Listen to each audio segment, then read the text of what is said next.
You know that magical moment when you discover your husband has more creativity lending your car to his side piece than he ever had planning your anniversary? Well, congratulations to me. I just won that lottery. My name is Kendall, and I'm about to tell you how a simple case of pneumonia turned into the most entertaining revenge story of my 32 years on this planet. Spoiler alert, it involves my Honda Civic, a police report, and the most satisfying phone call I've ever made in my life. Picture this. It's a Tuesday morning in suburban Denver. I'm coughing up what feels like half my lungs, wrapped in 3 blankets like a human burrito, when I hear my car starting. Now you'd think that after 8 years of marriage, William, that's my darling husband, would at least mention, "Hey honey, I'm borrowing your car to help my girlfriend move her stuff." But no, that would require basic human decency. And apparently, we're fresh out of that in the Mitchell household. At first I thought maybe he was being sweet. Running to the pharmacy to get me some cough syrup, or perhaps grabbing soup from that place I like. How beautifully naive of me. It's almost cute how I still believed in his capacity for kindness. I should have known better. This is the same man who once forgot our wedding anniversary and tried to convince me we were celebrating it European style a month later. So there I am, feverish and delusional, thinking my husband is playing Florence Nightingale, when 3 hours pass and no William, no car, no medication, and definitely no soup. I tried calling him. Straight to voicemail. Texted him. Read, but no response. At this point, even my fever-addled brain started connecting some very unpleasant dots. Now, let me paint you a picture of my relationship with my Honda Civic. That car and I have been through everything together. College, my first job, countless road trips, and every single one of William's "I'm sorry" flower runs after his various screw-ups. It's more reliable than my husband, gets better mileage than our marriage, and has never once lied to me about working late. By hour 4 of my car's mysterious disappearance, I decided to do what any rational, pneumonia-stricken wife would do. I called my sister Madison. Madison has this superpower. She can smell drama from 3 states away and has zero filter when it comes to uncomfortable truths. "Kendall, sweetie," she said after I explained the situation, "when was the last time William showed initiative about anything? The man needed GPS directions to find motivation. If he's suddenly running errands, he's not running them for you." Madison has this delightful way of confirming your worst suspicions while somehow making you laugh about them. She's like a truth serum wrapped in sarcasm and served with a side of brutal honesty. That's when she suggested I check our Ring doorbell footage. Technology is amazing, isn't it? It's like having a personal private investigator that you only pay once and never have to feed. So there I was, tablet in hand, scrolling through the morning's recordings like I was binge-watching the world's most disappointing reality show. And there it was, in glorious high-definition color. My husband, my car, and a woman I'd never seen before climbing into my passenger seat. She wasn't just any woman. She was blonde, perky, and wearing what appeared to be yoga pants that cost more than my monthly grocery budget. The audacity was breathtaking, really. Not only was William having an affair, but his girlfriend had the nerve to look like she stepped out of a fitness magazine. The universe has quite the sense of humor. Here I am, looking like death warmed over, hacking up a lung. And this woman looks like she's about to film a commercial for organic green smoothies. I mean, couldn't he at least cheat with someone who looked like she'd struggle to open a pickle jar? But no, he had to go for the premium upgrade. I watched them drive away in my car, laughing and chatting like they were heading off on some romantic adventure. In that moment, I experienced what I can only describe as an epiphany wrapped in rage and seasoned with a healthy dose of, "Oh, we'll see about that." You see, William made one crucial mistake in his little affair arithmetic. He assumed I'd be too sick, too trusting, or too stupid to notice. He was wrong on all 3 counts. Pneumonia might have knocked me down, but it certainly hadn't knocked me out. And trust? Well, that died faster than my faith in his working late stories.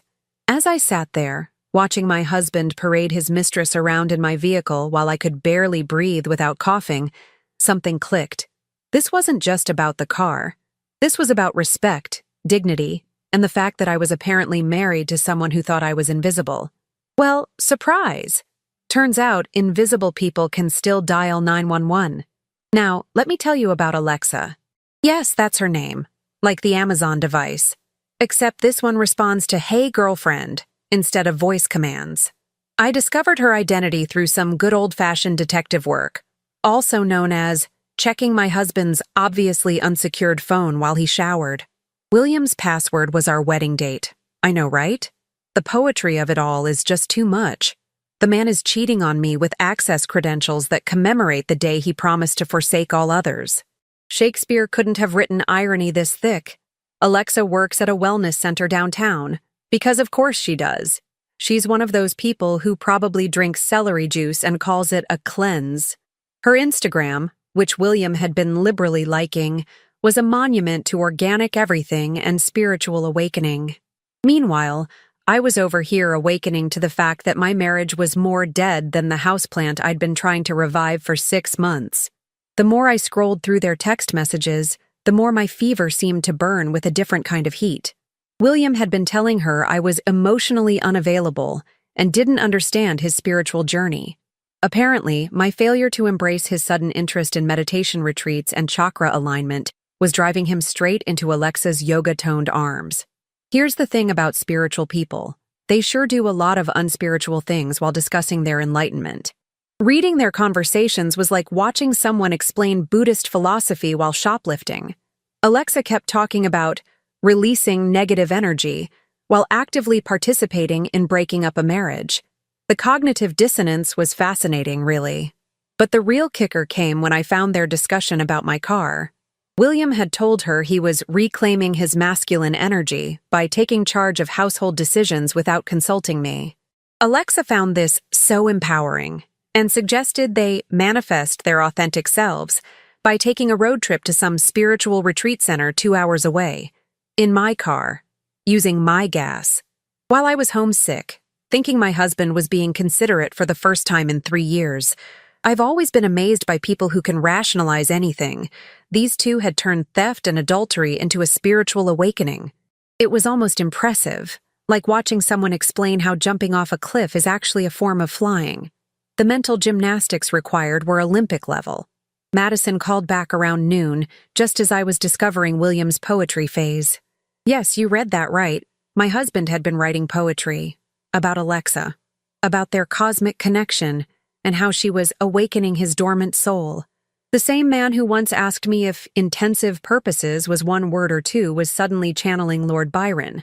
"Ken, you need to hear this," Madison said, barely containing her laughter. "I drove by Serenity Springs.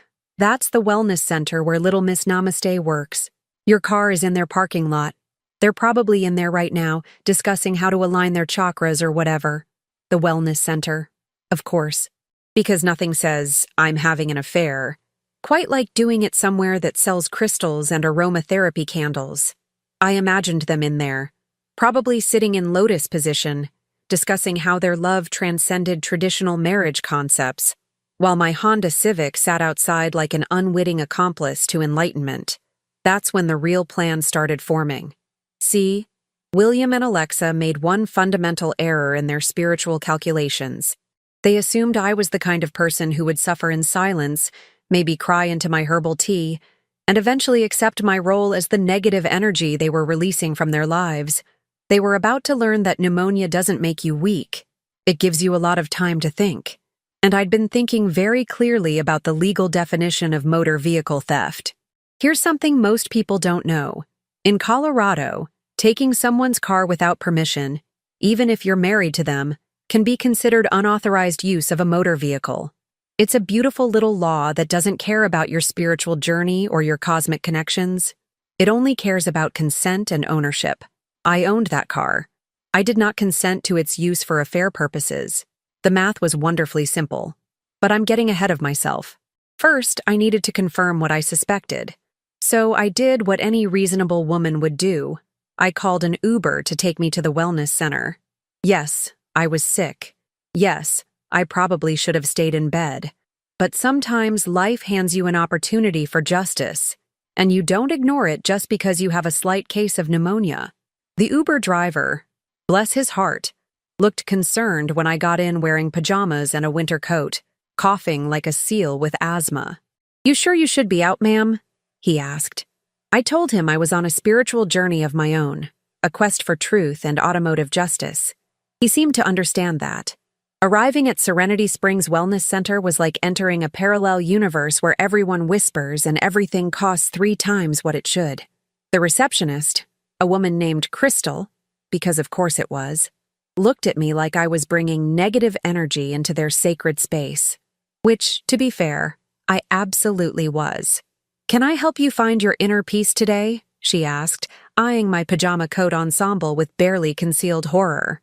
"Actually, I'm looking for my outer Honda Civic," I replied, gesturing toward the parking lot. "The silver one. It seems to have found its way here on a spiritual journey."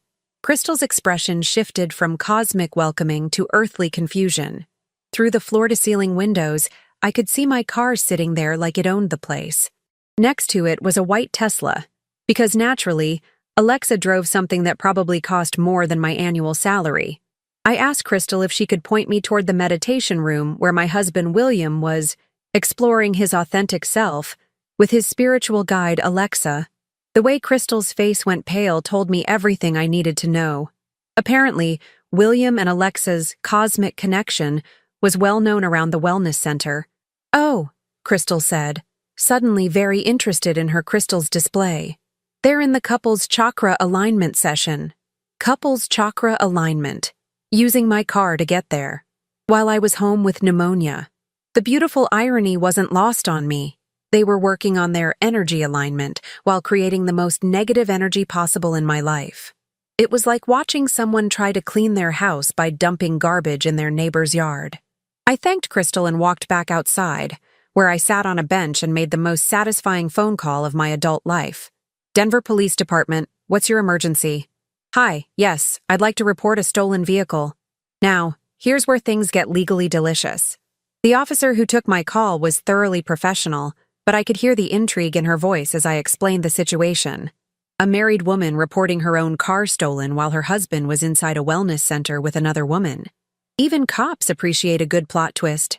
Officer Martinez arrived within 20 minutes, and I have to say, she had the perfect energy for this situation.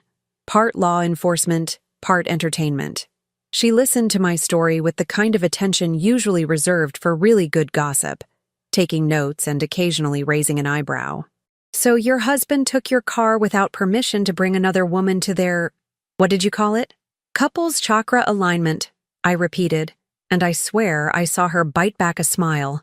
"And you're certain you didn't give permission for him to use the vehicle?" "Officer Martinez, I was home with pneumonia, thinking he was being a caring husband running errands. Instead, he was running around with his spiritual advisor, in my car, which is registered solely in my name." She nodded, making more notes. "Ma'am, this does constitute unauthorized use of a motor vehicle. Would you like me to retrieve your keys and vehicle?" Would I like her to retrieve my keys and vehicle? That was like asking if I'd like to win the lottery while simultaneously getting revenge on everyone who'd ever wronged me. But I maintained my composure and simply said, "Yes, please. I'd appreciate that very much." Officer Martinez approached the wellness center with the kind of purposeful stride that suggested she'd done this before. Through the windows, I watched Crystal frantically pointing toward the back of the building. A few minutes later, the meditation room door opened, and out came William and Alexa, looking less enlightened and more confused. William's face when he saw me sitting outside his spiritual retreat, next to a police cruiser, while wearing my pajama coat combination, was absolutely priceless. It went through several stages: confusion, recognition, panic, and finally landing on what I can only describe as spiritual emergency. Alexa, to her credit, looked like she was trying to manifest herself into another dimension. Her whole cosmic connection theory was about to get tested by the very earthly concept of motor vehicle theft laws. Officer Martinez handled the situation with professional grace, explaining to William that taking someone's car without permission, regardless of marital status, could be considered a crime. The fact that the car was registered solely in my name made things beautifully straightforward. William tried to explain about his spiritual journey and masculine energy reclamation. but Officer Martinez was less interested in his chakras than in his complete lack of car borrowing etiquette. Legal concepts don't care about your enlightenment status. "Sir, I need you to return the keys to the vehicle owner," she said, and those words hit my ears like the most beautiful symphony ever composed. Watching William dig through his pockets for my car keys while explaining to a police officer that he was channeling his authentic masculine energy was better than any streaming service could ever offer. The man who'd been too spiritually evolved for our marriage was suddenly very concerned about earthly consequences. "Officer, this is a misunderstanding," he said, his voice climbing an octave. "Kendall's my wife. We share everything. Everything except permission, apparently," Officer Martinez replied dryly. "The car is registered in her name only.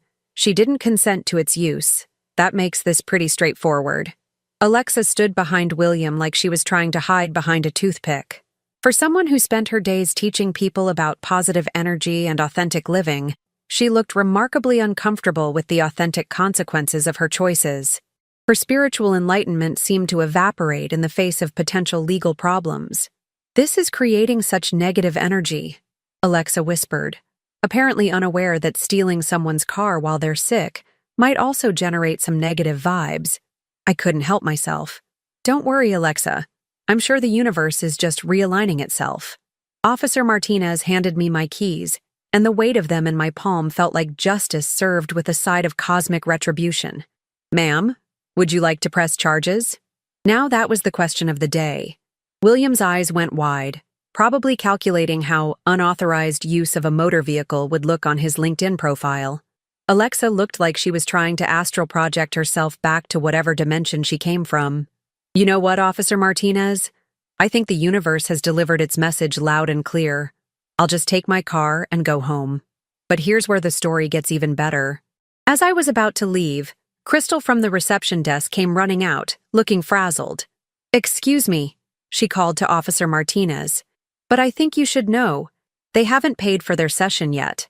Apparently, William and Alexa had been in such a hurry to deal with their car theft situation that they'd forgotten to handle their wellness center bill.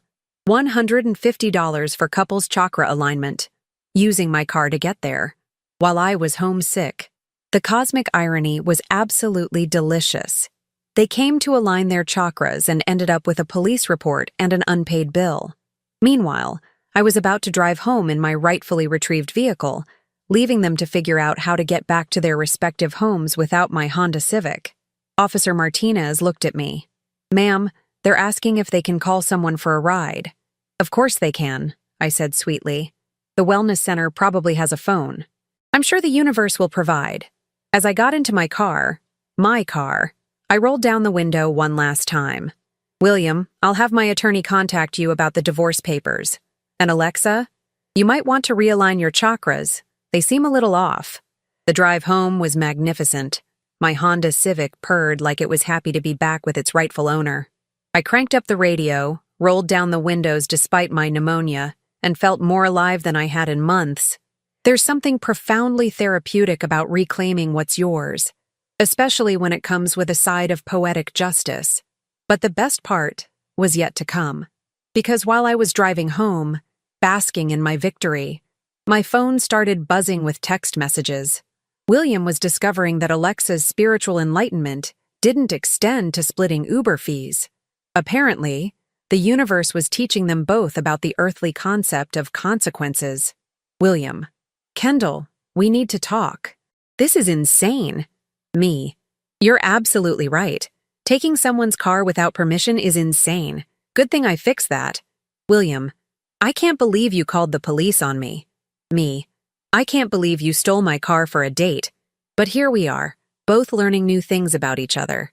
The texts kept coming, each one more desperate than the last. William was finally understanding that actions have consequences, even when you're on a spiritual journey. Alexa, meanwhile, had apparently decided that her cosmic connection with a married man wasn't worth dealing with police reports and abandoned them both at the wellness center. By the time I got home, William was calling. I let it go to voicemail. Then I made myself some tea, wrapped up in my blankets, and listened to his message. "Kendall, please. We need to discuss this like adults. I know I made a mistake, but involving the police was extreme. Can't we work this out? Mistake. He called it a mistake. Like he'd accidentally put salt in his coffee instead of sugar. Not like he'd stolen my car to cheat on me while I was sick. 3 months later, I'm sitting in my apartment. Yes, my apartment. Because apparently when you call the police on your cheating husband for letting his girlfriend drive your BMW without permission, it tends to accelerate the whole divorce conversation. Who knew? The divorce went smoother than my BMW's transmission. Turns out, when you have a police report documenting your soon-to-be ex-husband's unauthorized vehicle lending for affair purposes, divorce attorneys get very excited. It's like Christmas morning for them. William tried to claim the BMW was marital property and should be split 50-50. The audacity was breathtaking. My attorney's response was poetry in motion. Your Honor, the vehicle in question is registered solely in my client's name, purchased with her individual funds, and was the subject of unauthorized use that required police intervention. My client's husband gave a third-party permission to operate a vehicle he had no legal right to authorize. The judge, a woman in her 60s who clearly had seen every ridiculous divorce argument imaginable, was not impressed with William's claim that he deserved half of a car he'd essentially helped steal. She looked over her glasses at him and said, "Mr. Mitchell, I'm not in the habit of rewarding people who facilitate unauthorized use of other people's property. Case closed. BMW stays with me." Alexa, meanwhile, had what I can only describe as a complete spiritual breakdown. Word around town is that she left the wellness center and moved to Oregon to find herself at an ashram, presumably one with better public transportation options. Turns out, finding yourself is easier when you're not driving other people's luxury cars without permission. The wellness center actually offered me a free session after the whole incident. Crystal called personally to apologize and suggest I might benefit from some healing energy work. I politely declined, explaining that I'd found all the healing I needed in the form of justice, and my BMW keys returned to their rightful owner. Madison still brings up the story at family gatherings. She's turned it into this epic tale of sisterly justice, complete with sound effects when she gets to the part about Officer Martinez making Alexa return my keys. According to Madison's version, I'm practically a feminist superhero who conquered adultery with nothing but a police report and perfect timing involving a BMW.